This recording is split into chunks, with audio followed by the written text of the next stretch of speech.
I have three profound apologies to make. First, I said that Donald Trump would be impeached. He's not going to be impeached. Ever since the release of the Mueller report, the Democrats have lost their appetite for impeachment. Second, I said that Donald Trump would be gone by the end of 2018. He's not gone. His specter continues to haunt the American and international landscapes. Number three, I call Donald Trump a fool, a dolt, a clown, a dud, a jerk. I was wrong on all counts. He is a clear and present menace, a clear and present danger. The brilliant American economist Jeffrey Sachs and two of his colleagues wrote a fascinating column which spread internationally just a week or two ago, indicating that they felt the greatest problem was that Donald Trump was effectively mentally ill.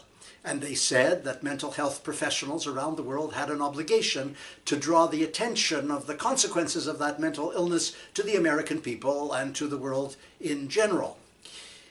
And indeed, Jeffrey Sachs and his colleagues went on to say that Donald Trump in the last few months is showing evidence of cognitive inadequacy, cognitive decline. I think the decline is now derangement. That's clearly demonstrated in his views within the United States. After all, he just recently wants to overthrow the Affordable Care Act, thereby taking medical care away from the people who need it most. But internationally, it's even a greater hazard.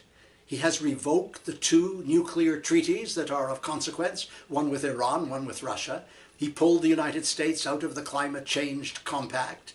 He continues to spend billions of dollars on that idiotic and reckless border wall. And in the last 48, 72 hours, as I tape this, he has extended the gag rule.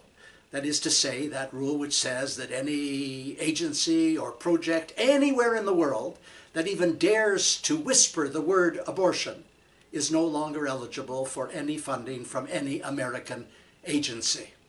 Now that means that many, many small projects dealing with sexual and reproductive health will be forced gradually to shut down, and those are the services which also provide assistance for people living with HIV. This is a man who spreads hate and is sustained by hate. This is a man who loves right-wing reactionaries and cozies up to autocrats from North Korea to Saudi Arabia. This is a man who couldn't even utter a word of sympathy for the 50 Muslims who were gunned down in the shooting in New Zealand. This is a man who may have at any moment a psychopathic spasm and declare a war as commander-in-chief. If the American people next year do not excise that cancer from the world, then frankly, taken in total, that country is beyond redemption. That was last week. I'm Stephen Lewis.